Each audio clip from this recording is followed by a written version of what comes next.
Hello दोस्तों, कैसे हो? आई होप कि आप सभी लोग अच्छे से होंगे, मजे में होंगे। तो चलिए दोस्तों, पुनः आप लोगों को स्वागत है सोनी क्लासेस में। और आज की क्लास जो है 12th क्लास के लिए फिजिक्स का पहला चैप्टर है, जिसका नाम है विद्युत आवेश तथा क्षेत्र।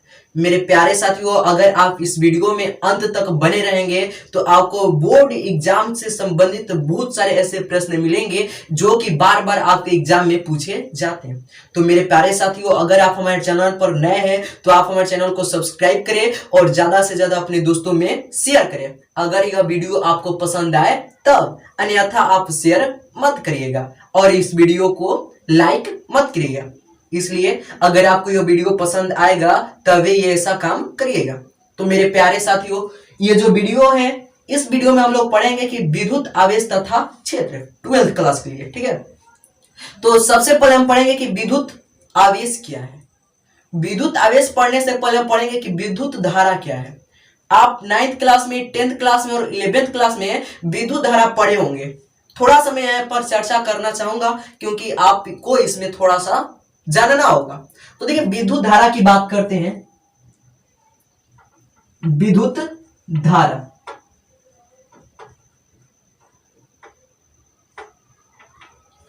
देखिए मेरे प्यारे साथियों, विद्युत धारा की अगर बात करते हैं तो विद्युत धारा क्या होता है?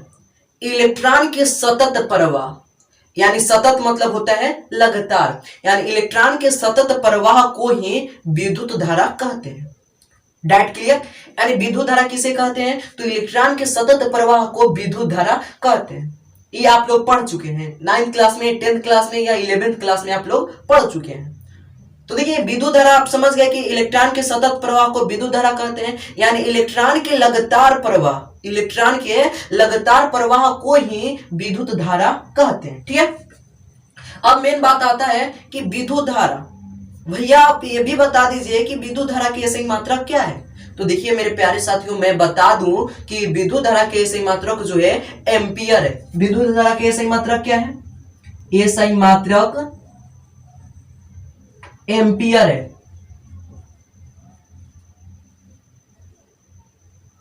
ठीक है मेरे प्यारे साथियों, कि विद्युत धारा के जो एसआई मात्रक होता है, एसआई मात्रक वह क्या होता है? एम्पियर होता है। और एम्पियर को हमेशा ए से सूचित करते हैं। एम्पियर को किस चीज से सूचित करते हैं मेरे प्यारे साथियों, मेरे छोटे भाई? तो ए से सूचित करते हैं वो, ठीक है। एम्पियर को किस चीज से सूचित करते हैं? तो हमेशा किस से प्रदर्शित करते हैं? ए से प्रदर्शित करते हैं। क्लियर है इतना? अब हम देखिए छोटे, मेरे प्यारे छोटे भाइयों, मैं यहां पर बताया आपको कि इलेक्ट्रॉन के सतत प्रवाह। तो छोटे आप पूछ सकते थे कि भैया इलेक्ट्रॉन क्या है? आप बार बार बोल रहे हैं कि इलेक्ट्रॉन के सतत प्रवाह। तो देखिए, इलेक्ट्रॉन क्या है? तो इलेक्ट्रॉन एक छोटा सा कण है। छोटे क्या है इलेक्ट्रॉन? इलेक्ट्रॉन एक छोटा सा कण है। बार बार छोटे बोल रहे हैं, छोटी लोग भी होगी जो कि वीडियो को देख रही होगी। तो छोटी लोग बुरा मत मानना, जास्ती छोटे लोगों को ही याद आता है, इसलिए बुरा मत मानना, ठीक है। तो देखिए छोटे, क्या होता है? एसआई मात्रक जो विद्युत धारा का होता है वो एम्पियर होता है, इसको ए से सूचित करते हैं। अब हमने आपको बताया कि इलेक्ट्रॉन के सतत प्रवाह को ही क्या कहते हैं? विद्युत धारा कहते हैं। तो देखिए, इलेक्ट्रॉन क्या होता है, बात आता है कि नहीं? तो आप लोग पूछ सकते हैं कि भैया इलेक्ट्रॉन किसे कहते हैं? समझ रहे आपकी भावनाओं को? सबर करिए, इलेक्ट्रॉन को ही बता रहा हूं मैं। चलिए, इलेक्ट्रॉन, ठीक है।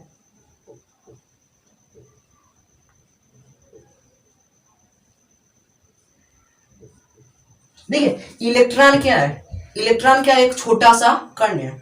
इलेक्ट्रॉन क्या है? एक छोटा सा कण है जो कि किसी भी पदार्थ में गति के लिए स्वतंत्र होता है। चलिए लिखते चलिए, इलेक्ट्रॉन क्या है? एक कण है। एक कण है जो किसी भी पदार्थ में, किसी भी पदार्थ में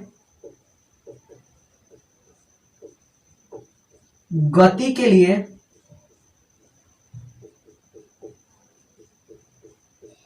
स्वतंत्र होता है। ठीक है छोटे, हमने आपको क्या बताया? छोटे ध्यान से देखना कि इलेक्ट्रॉन क्या है? एक कण है। इलेक्ट्रॉन क्या है? एक कण है जो किसी भी पदार्थ में गति के लिए क्या होते हैं? छोटे और छोटी स्वतंत्र होते हैं, ठीक है। अब चलो आगे बात करते हैं। इलेक्ट्रॉन तो समझ में आ गया कि इलेक्ट्रॉन क्या है या किसे कहते हैं। तो इलेक्ट्रॉन छोटा सा कण है जो कि किसी भी पदार्थ में गति के लिए स्वतंत्र होता है। अब यहां पर बात आती है कि इलेक्ट्रॉन आखिर कितने प्रकार के होते हैं। बात करते हैं इलेक्ट्रॉन के प्रकार की। तो छोटे याद रखना कि इलेक्ट्रॉन हमारे दो प्रकार के होते हैं, ठीक है। इलेक्ट्रॉन कितने प्रकार के होते हैं? दो प्रकार के होते हैं। पहला हो जाता है कोर इलेक्ट्रॉन,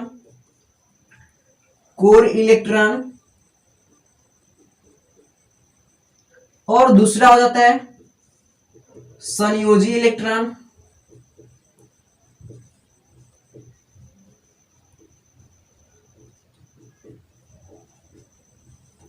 ठीक है छोटे। इलेक्ट्रॉन कितने प्रकार के होते हैं छोटे? तो इलेक्ट्रॉन दो प्रकार के होते हैं, पहला कोर इलेक्ट्रॉन और दूसरा संयोजी इलेक्ट्रॉन। छोटे क्या समझ में आ रहा है? अगर आ रहा होगा तो कमेंट में अवश्य लिखना कि भैया हमको समझ में आ गया है, ठीक है। नहीं आया होगा तो मैं पुनः प्रयास करूंगा कि अगले वीडियो में सुधार कर मैं बताऊं कि तुम लोगों को समझ में आए छोटे, ठीक है। कमेंट करना मत भूलना छोटे, छोटे और छोटी दोनों, बुरा मत मानना। चलो तो देखो इलेक्ट्रॉन क्या है? इलेक्ट्रॉन एक कण है जो किसी भी पदार्थ में गति के लिए क्या होते हैं? स्वतंत्र होते हैं। उनको कोई रोक नहीं सकते, वो स्वतंत्र होते हैं, इधर से उधर जा सकते हैं। इलेक्ट्रॉन की बात करें, इलेक्ट्रॉन कितने प्रकार के होते हैं? दो प्रकार के होते हैं, पहला कोर इलेक्ट्रॉन, दूसरा संयोजी इलेक्ट्रॉन।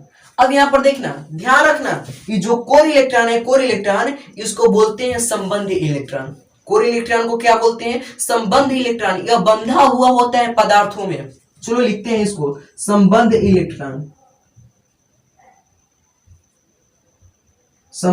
इलेक्ट्रॉन, ठीक है। कोर इलेक्ट्रॉन बोलो छोटे या इसको संबंध इलेक्ट्रॉन बोलो, बात बराबर है। अब आओ संयोजी इलेक्ट्रॉन, यानी संयोजी इलेक्ट्रॉन को भैया कुछ और कहते हैं, बता दीजिए। सबर करो, बता रहा हूं। देखो संयोजी इलेक्ट्रॉन को क्या कहते हैं? चालन इलेक्ट्रॉन बोलते हैं।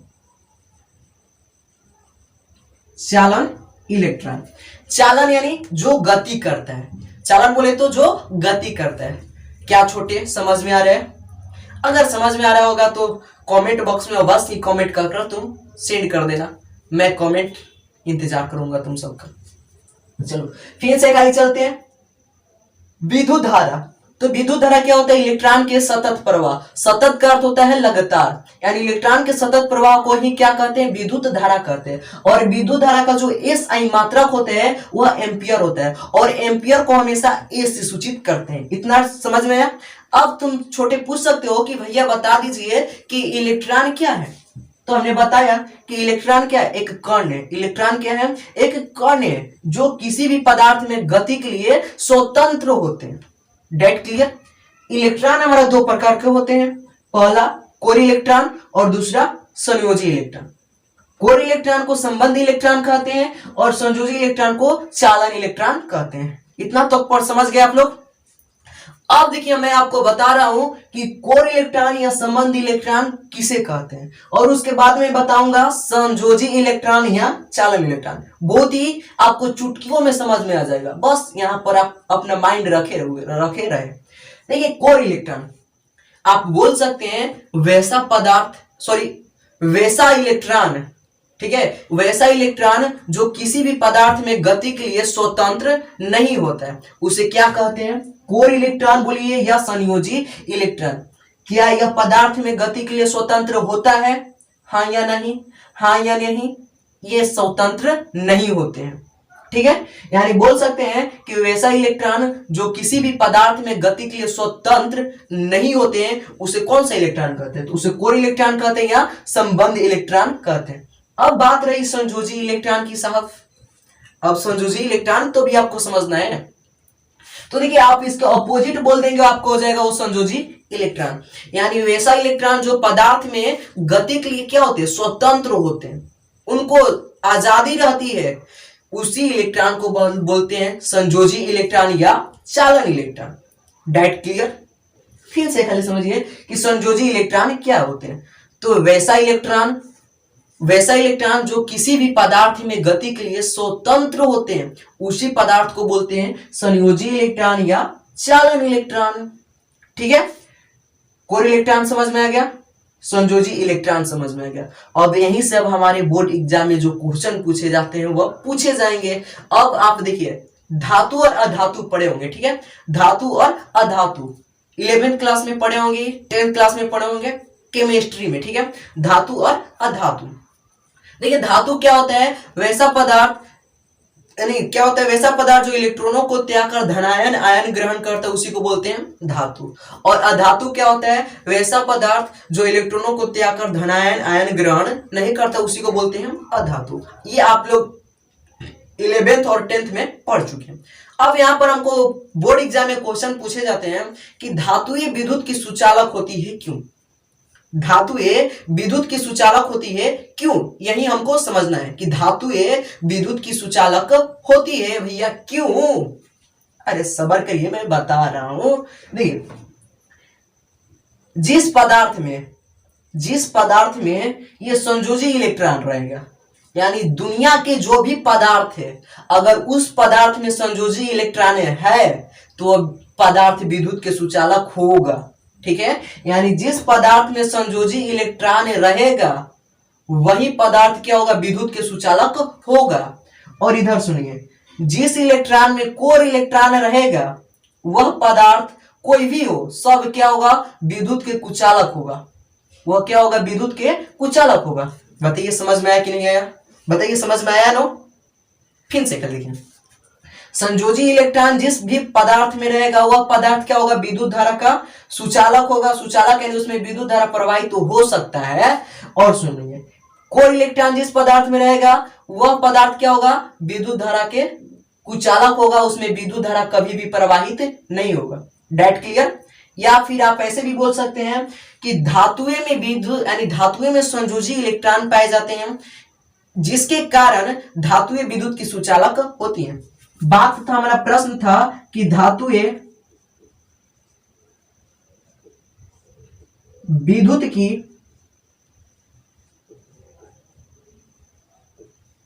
सुचालक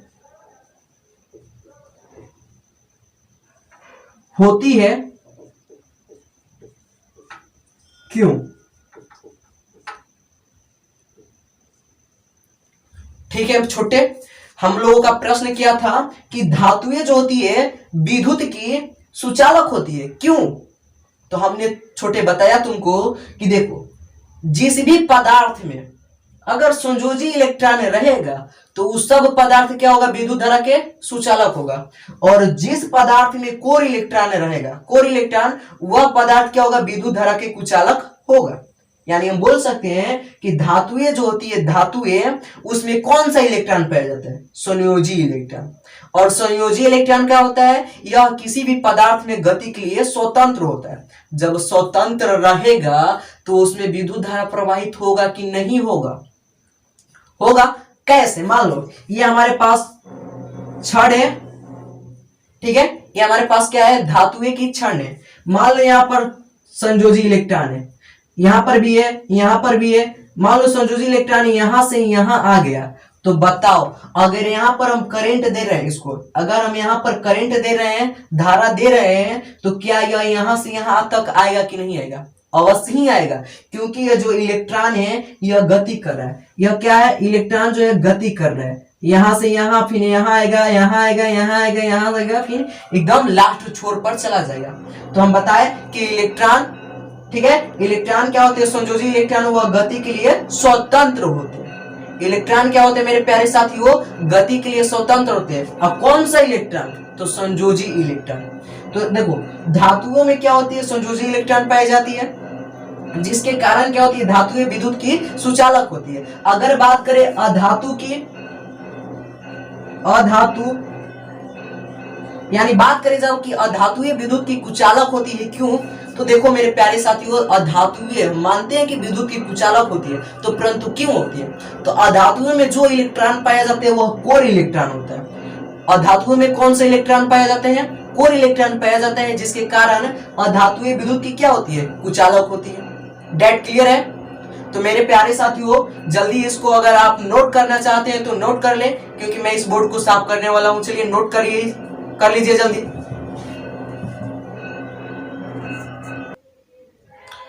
तो तो चलिए दोस्तों, आशा है कि आप लोगों ने उतार लिया होगा। ठीक है, तो छोटे उतार लिए होगे। चलिए बढ़ते हैं आगे। इतना तो समझ गए कि संयोजी इलेक्ट्रॉन, कोर इलेक्ट्रॉन, संबंध इलेक्ट्रॉन और चालक इलेक्ट्रॉन। और इलेक्ट्रॉन का भी परिभाषा हमने बता दिया। इलेक्ट्रॉन क्या है? एक कण है। ठीक है, इलेक्ट्रॉन क्या है? कण है। उसके बाद यह किसी भी पदार्थ में क्या होता है? गति के लिए स्वतंत्र होता है। धातुएं विद्युत की सुचालक होती है। क्यों? क्योंकि इसमें संयोजी इलेक्ट्रॉन पाए जाते हैं जो कि गति के लिए किसी भी पदार्थ में क्या होते हैं?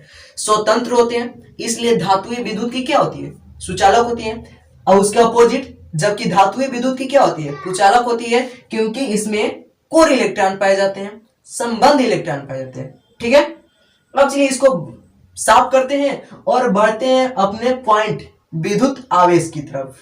ठीक है, यहां से दो प्रश्न पूछे जाते हैं। विद्युत यानी धातुएं जो होती है विद्युत की सुचालक होती है क्यों, और अधातुएं विद्युत की कुचालक होती है क्यों।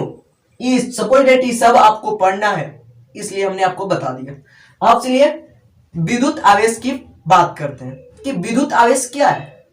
विद्युत आवेश, विद्युत आप समझ गए, अब पढ़ेंगे आवेश। चलिए इसको मिटा देते हैं, साफ करते हैं। ठीक है,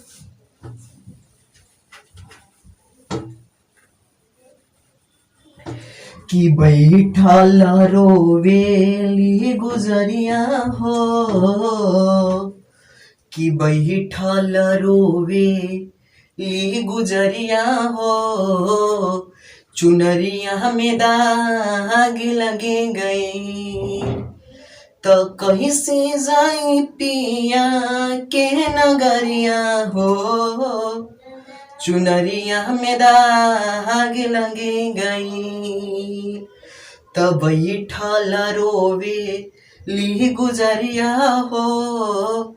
इसलिए प्यारे साथियों, कर्तव्य करते रहिए, क्योंकि आपको बोर्ड टफ करना है और आपको कोई सवाल ना पूछ लिए, इसलिए आपको वैसा कर्तव्य करना पड़ेगा। चलिए बढ़ते हैं विद्युत आवेश की तरफ। ठीक है, तो देखिए विद्युत आवेश क्या है, टॉपिक डालते हैं। विद्युत आवेश,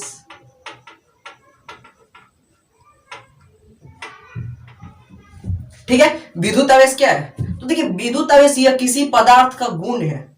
विद्युत आवेश क्या है? यह किसी पदार्थ का गुण है जिसके कारण यह चुंबकीय प्रभाव और विद्युतीय प्रभाव उत्पन्न करता है। देखिए क्या लिखिएगा कि विद्युत आवेश किसी पदार्थ का क्या है? गुण है।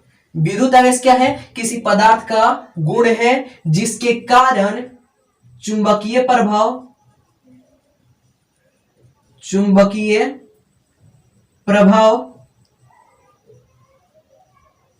तथा विद्युतीय प्रभाव उत्पन्न करता है। छोटे, क्या समझ में आए? बार बार छोटे बोल रहे हैं। छोटी मेरी प्यारी बहन, छोटी बहन, बुरा मत मानना, क्योंकि छोटे लोगों को अक्सर ये क्या एक लफ्ज बन गया, एक आदत बन गया, छोटे छोटे बोलते हैं। ठीक है, छोटी भी है, मेरी छोटी बहन भी है। ठीक है, तो देखिए छोटे, विद्युत आवेश क्या है? यह विद्युत आवेश किसी पदार्थ का गुण है। विद्युत आवेश क्या है? किसी पदार्थ का गुण है। विद्युत आवेश क्या है? किसी पदार्थ का गुण है। क्या करता है वो? चुंबकीय प्रभाव और विद्युतीय प्रभाव उत्पन्न करता है। समझ में आया कि नहीं आया? विद्युत आवेश क्या है छोटे? यह किसी पदार्थ का क्या है? गुण है, जिसके कारण वो क्या करता है? चुंबकीय प्रभाव और विद्युतीय प्रभाव दोनों उत्पन्न करता है। तो गुण क्या है, यानी सॉरी, विद्युत आवेश क्या है? यह गुण है, किसी भी पदार्थ का गुण है जो कि चुंबकीय प्रभाव और विद्युतीय प्रभाव दोनों उत्पन्न करता है। विद्युत आवेश किसी पदार्थ का वह गुण है जिसके कारण वह चुंबकीय प्रभाव और विद्युतीय प्रभाव उत्पन्न करता है। विद्युत आवेश समझ गए। अब मेन आता है बात की विद्युत आवेश के एसआई मात्रक क्या, यानी आवेश का एसआई मात्रक क्या है। तो मेरे प्यारे साथियों, आवेश का एसआई मात्रक है, देखिए चलते बताते हैं। आवेश की एसआई मात्रक क्या है? कूलाम है। आवेश की एसआई मात्रक क्या है मेरे प्यारे साथियों? कूलाम है। चलिए इसका एसआई मात्रक की बात करते हैं तो क्या है? कूलाम। ठीक है। आवेश का ऐसे मात्रक क्या है मेरे प्यारे साथियों, कूलाम है। इसे क्या करते हैं, सी से प्रदर्शित करते हैं। कूलाम को किससे प्रदर्शित करते हैं, तो सी से प्रदर्शित करते हैं। ठीक है। अगर बात करें आवेश की सीजीएस पद्धति में मात्रक क्या है, सीजीएस पद्धति में मात्रक क्या है, तो आवेश की सीजीएस पद्धति में मात्रक है स्टेट कूलम।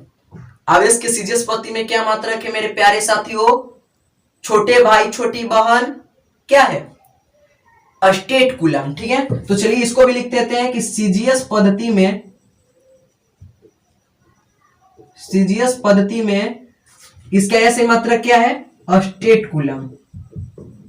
State coulomb. ठीक है। ठीक है मेरे प्यारे साथियों, छोटे भाई छोटी, तो देखो आवेश का जो सीजीएस पद्धति में मात्रक है वह स्टेट कूलम है, और आवेश का एसआई पद्धति में क्या है, कूलम है। और एक इसका अन्य मात्रक होता है, आवेश का एक और अन्य मात्रक है जो होता है फ्राइडे। चूंकि विद्युत आवेश की सबसे बड़ा मात्रक हो जाता है फ्राइडे, लेकिन ये भी है, तो हम बोल सकते हैं कि विद्युत आवेश के सबसे बड़ा मात्रक क्या है, सबसे बड़ा मात्रक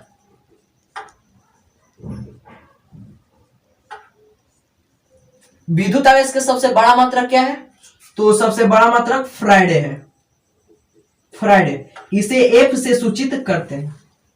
तो मेरे प्यारे साथियों देखिए, विद्युत आवेश के जो बड़ा मात्रक वो फ्राइडे होता है। चूंकि फ्राइडे विद्युत आवेश का सबसे बड़ा मात्रक है, इसलिए इसके अपगुणज यानी इसके उपगुणज जैसे माइक्रो फ्राइडे और पीके फ्राइडे का उपयोग किया जाता है। अब इतना बड़ा है, सबसे बड़ा मात्रक फ्राइडे है, तो सबसे बड़ा मात्रक का कभी कोई उपयोग करेगा नहीं करेगा, इसलिए इसके उपगुणज जैसे पिको फ्राइडे और माइक्रो फ्राइडे का उपयोग किया जाता है आवेश के मापन में। ठीक है। तो जैसे पिको फ्राइडे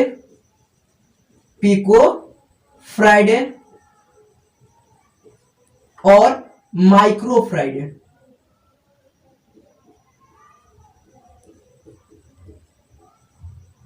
पिको फ्राइडे और माइक्रो फ्राइडे के क्या होता है, इसके उपगुणज है। इसके उपगुणज इसके छोटा सा कण है, इसी का हम उपयोग करते हैं आवेश के मात्रक को निकालने में, आवेश के मापन में। ठीक है।